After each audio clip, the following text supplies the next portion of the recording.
Hola, hola, hola. First off, hello. Okay, let's get started. We're gonna start with rugby. First segment is rugby, guys. Okay. All right. So, Rassie Erasmus released his team yesterday. Andre Pollard comes in. He's vice captain. Yeah. So he has Fancarlo, Bonafenter. Yeah, so this is actually the team, right? So it starts at 14:40. All the matches this week start relatively early, which I don't freaking get. But yeah, Andre Pollard comes in, but I think he starts at the bench as well. So yeah, it's not necessarily, he made 11 changes to the team. So let's see how that works for him. But he was asked, are you choosing a less stronger team for this fixture? And he was like, no, it's a 5-week tour. So we were really planning to rotate players. It's not because they are playing Italy that now they are. No, they are rotating them players. Okay? So deep. Cool down. We're taking this seriously, okay? It's not like we're not taking it seriously. We are. Then Eddie Jones blast ridiculous refereeing decision as Lord Diaga was trying to do everything right. So last week, as it was said, that Lord Diaga was given a straight red in the match halftime due to a dangerous tackle, right? Apparently, some of the Rugby Nation says, why was it supposed to be a straight permanent red? Others were like, I kind of agree that it's supposed to be red. And I was like, I kind of agree, but like, was it really supposed to be red? I understand why you're saying it, but was it really? You know, so everyone is not necessarily against the decision, but not everyone is also for the decision. You know what I'm saying? So he was banned for 4 matches. So he's going to miss the rest of the international tour, autumn summer tours for some of us here in the south. So yeah, I heard the following day that he was going to appeal, but I think it turns out he's not going to appeal. So yeah, Lloyd Diaga, after reviewing, he was he was banned. So he'd be gone for the rest of the thing. So he's quoted saying the guy is 6'8", and he must have been when he hit him. I reckon 3'1", 2 feet above the ground. I know there's a head contact, and I know we have to worry about the safety, but I can't see how that's a red card. He's trying to do everything right. It spoils the game. So yeah, this is what he said. But he was trying to go as low. He was trying to get to his body, but unfortunately he landed on the side of the head. But was it malicious? Was his intent? Absolutely not. So that's why a lot of people are like, absolutely not. He did go on his knees, both of them were lower. He just tripped, so he unfortunately landed on his head instead of everything. So he was trying to make a tackle with a bloke who was ducking. That's not careless. One thing you see in the game is now very few careless acts, and there's a lot of accidental head contacts, and that's accidental. So yeah, there's a lot of incidents that have happened in the past, and they didn't get a straight red. They got some yellows, but this one, the ball, you get a red, you get banned. Anyway, yeah, this is his. He's calling it ridiculous, saying chipped and disagree. I don't know if I agree with you, but that I think the way that the laws are, the way that they have adjudicate the laws, and the way they look at it thoroughly, it was the right call. No. They have to interpret the laws. So yeah, this is a lot. So it's conversation as to why, but we'll see how the game goes this weekend, and everything. Hope for the best. Wait, before I need to show you the fixtures. My bad. Sorry, you know. New Zealand is playing right after South Africa finishes their match. They're playing against England. Come on, win. They better win. We don't have time for the English. That feel here. So yeah, so South Africa and Italy got at 3. Then China, Hong Kong, China. Okay. Yeah, then it's England or New Zealand at 5, Japan and Wales, France and Fiji at 10. Ireland and Australia. Don't wimp out, okay? Do the kangaroo and jump their asses. Okay, that's it. That's rugby. And now we move on to tennis. Tennis. Okay, as we move on to tennis, the ATP final are winding down. This is the last three days of the of tennis. So what happened this week? The groups, I don't think I told you, but the groups are Jannik Sinner, Zverev, Shelton, and Roger Alesi. Felix. And then the other group was Alcaraz, Fritz, de Minaur, and Musetti. Right. So, so far as it's unexpected, okay, people? It's unexpected. Both Alcaraz and Jannik Sinner are dominating amongst the groups. So far, the last match Sinner is gonna play today against Shelton. I'm gonna hope for the best, but let's go Jannik right there. Then Alcaraz finished that group finished their last matches yesterday, which Alcaraz won all three. I think Alex went through due to some more match. Due to something. Yeah, he went through. He won his match. We'll get to him. He has some drama there a little bit, and then Jannik won against Zverev. He has already played Zverev in straight sets on Wednesday.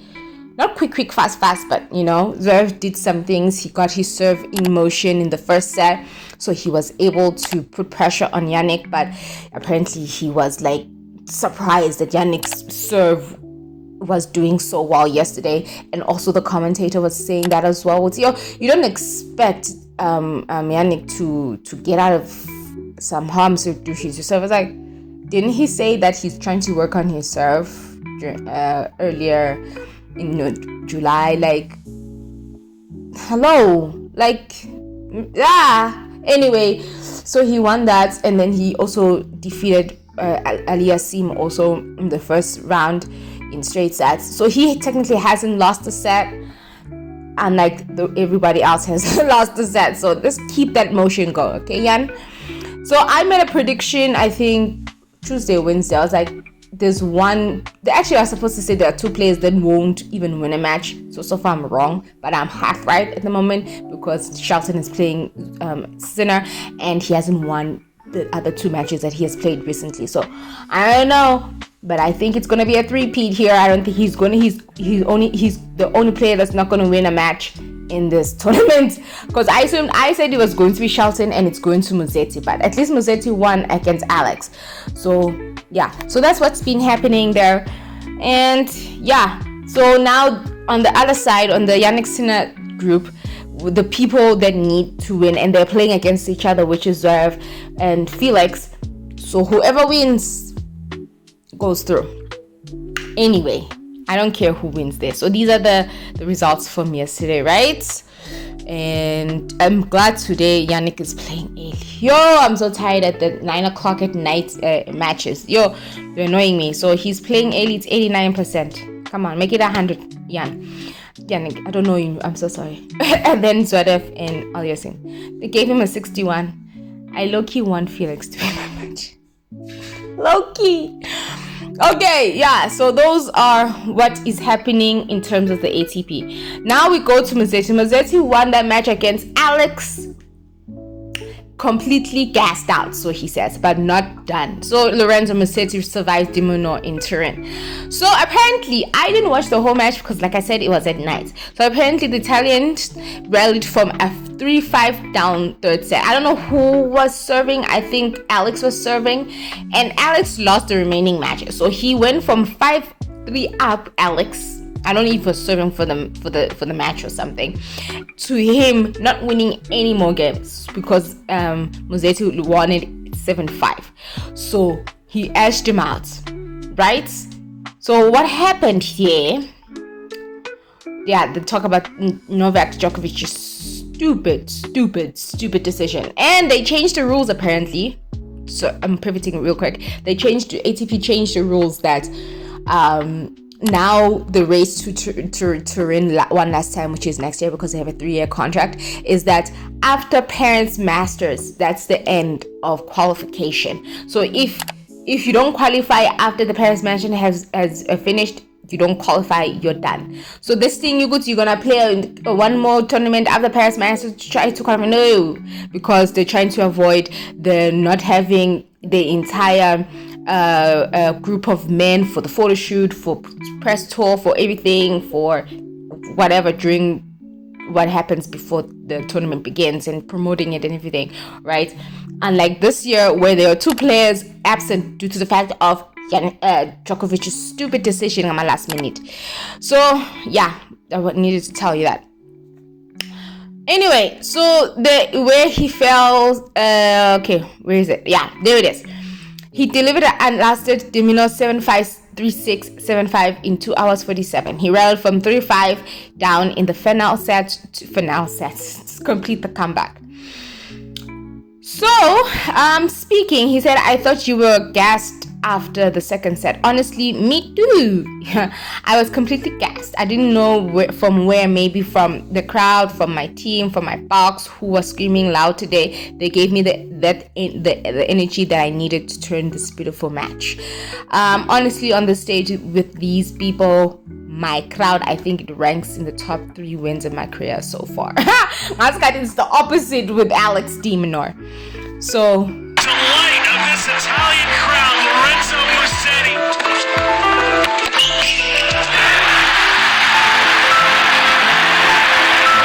One of the most improbable comebacks you've seen in a while. To the honor, delight of this Italian crowd, Lorenzo Musetti out on his feet half an hour ago. Okay, now he's celebrating like he's won it or something like that. But yeah, anyway, that's what it is. He credited saying that it was the best match of his career. And then on the flip side, Alex said it was the worst match, one of these worst matches of his career. But I don't have that article. It doesn't have that article. But apparently, Mr. Alex de Minaur, after the match, he had to do press, like all of them have to, like the media, and talk to the media. And he was gaunt. He was upset. He was sad. So this is what he said.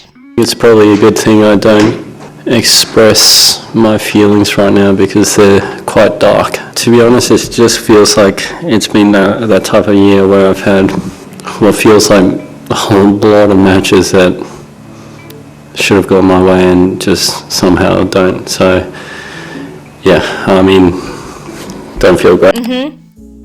As he said those things, that it's one of the worst in his career, that he was crying, that he was upset, and all those things, people are like, oh my gosh, we need to change the rules that if you're a loser, you shouldn't speak to the media right after the match because you want to gather your thoughts. I was like, okay, because he did it and he was upset. Where were you when Yannick had to speak to the media after losing France after 3 match points? 3 match points. Where were you when Sabalenka did all that bull crap talking about Coco after the French final? Where were you? Where were you when Naomi lost in so many matches this year and part of last year? Where were you with this freaking conversation? Because now Alex talks so negatively about themselves and like, oh, one of the worst. Now you want to talk about it? Shh. You okay? Okay. I'm not saying it's a bad thing. I think they should be, maybe, but still, a lot of sports things, majority of them, you have to speak to the media. Loser or winner, you have to speak. You know what I'm saying? He was just emotional, right? So he beat Taylor Fritz in straight sets 7-6, 6-3. 7-7, 6-7 in the tiebreak, and 6-3 straight sets, 1 hour and some change. So Spain will face Musetti in the final. Yeah, whatever. Okay, although qualified, highly motivated. Yeah. Okay. So he lost, and then at least he didn't end up not winning a single match in the sets. Yeah, it means a lot. A couple of days ago, I was in a pretty dark place. That's what he said. More than anything, I feel proud of my efforts, not for just coming out and winning, but also the mindset. I made peace with the fact what happened and just committed a sure. You made peace with it, babes. So in the post-match, she was saying, I dealt with a fair bit of heartbreak recently. What heartbreak? Tell us. You cannot tell us. I worked really hard, so it was good to get a positive reward for that. Then the loss to Mazet was a tough pill to swallow. I didn't overthink today. I just went out and committed to what I needed to do. I continued to back myself, and whether it worked or it didn't, I was going to leave it on. As cut, you still have to play Jannik Sinner in the semifinals, technically, I'm assuming. So yeah, that's what he said, due to the fact that he was so down when he lost to Mazzetti at 5-3 up and he didn't win a game after that. So yeah, is it sensitive like what he said, or is he overreacting? Well, I think you're not overreacting. Your feelings are your feelings, sir, and you can feel whatever you will feel. At the end of the day, you were playing that match, not us. We're just watching from home, watching from the crowd, watching from outside, watching on our phones and stuff, so we can only judge from how you're playing. And if you felt like it was the dark time, you heartbreak, dude, go ahead and heal yourself. Okay, heal yourself. This quote would say, I just have to win these matches. Yeah, you're playing against Djokovic, you're playing against Sinner, you're playing against Alcaraz. I understand those matches are very tough to lose to them as well, but like, they're a step ahead a little bit. But losing to Medvedev anyway, so yeah, he said he needs to, if he wants to elevate his game, he has to. Anyway, so that's Alex. I wish him all the best tomorrow when he plays Jannik Sinner. And Jannik, please win.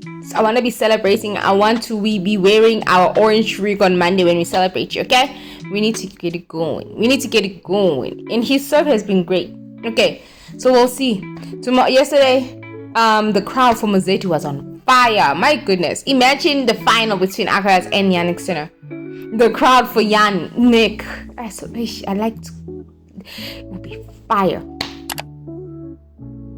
I'm not predicting that final. I'm just saying. I said for just in case. Anyway, let's end it on a fabulous tennis news. Mrs. I don't know her surname. Her married surname. So Mrs. Ons Huber has announced her pregnancy. She announced it 10 November. And she be pregnant with her first child with a husband. So yeah, that's very fabulous. So we won't see her for another 2 years almost, okay? Ranked now 79. Yeah, she's going way down after this. Take a little break to reset and recharge. Turns out we've been planning the cutest comeback ever. The court will have to wait a little longer because we're welcoming our first teammate, baby boy, joining in April. Yes, on Babes. Congrats, kids. Yeah, she was just simply living and doing all those things. So yeah, she's not ready. She's gonna have fun and be a mother. Congrats, Mrs. Ons. Congrats, okay? Any news so far since I've done this? It means the world secure. Oh yeah, he secured the year-end #1. This is the second time in his career that he's achieved this feat. The last time was 2022. So yeah, he has reached it, and now yeah, he'll end it as world #1, and Jannik Sinner world #2, and Fritz #4 or #5. His goal was to end at 3. Didn't happen. But yeah, he said it means the world to me, to be honest. The year-end #1 is always a goal. Yeah. So that's good. So then he said, then in the last 3 to 4 tournaments of the year, I was fighting toe-to-toe with Jannik for the spot, and then finally I got it. For me, it means everything. So yeah, Jannik Sinner did say it's kind of impossible. We'll see it next year. Alrighty, that's the end, I think. Cagiso Rabada is not playing due to a hip injury. Like you said, I don't like it. So they are playing at the moment right now. Let's see the score. I'm not sure. They're playing at the moment. The match just started. They are 48.2 overs. My goodness. Cagiso Rabada is not playing breakfast. I think apparently he's also injured, if I'm not mistaken. I don't know why. It's so frustrating because both of these players did not play in the Pakistan tournament, and now when they come to India, they're injured. It just pisses me off. I don't understand it. And at least Gidi's not here. I'm so sorry, but he's mediocre. Okay, like he needs to chill. But yeah, he's not playing. So I wanted to actually know what's the stats for it, but it's so boring and frustrating. Oh my goodness, Temba Bavuma came back as captain in this one. He's back for the team. So yeah, I'll post it as to why they're not playing, but yeah, I think it's due to injuries. Let's hope by the second test Kagiso will be back, so his brothers, but we'll see about that. I don't know how they go, but let's hope for the best for the Protea win. And then we go to football real quick. Nigeria I don't know if they've qualified yet, but they won 4-1 in extra time yesterday. South Africa are playing their friendly against Zambia tomorrow at 3 o'clock. So you have rugby and football playing simultaneously tomorrow, as well as cricket in the morning, which starts in the morning. So you have a lot of sports to keep you busy this weekend. So yeah, there were a lot of international friendlies and World Cup qualifiers. France were playing yesterday for World Cup qualifier. I don't know about that. I don't know if they've qualified yet. Oh, Ireland has beaten Portugal. Thank goodness we don't need a Ronaldo World Cup. Please sit your ass down, bro. Like Shalapants. Is that Cristiano Ronaldo is sent off.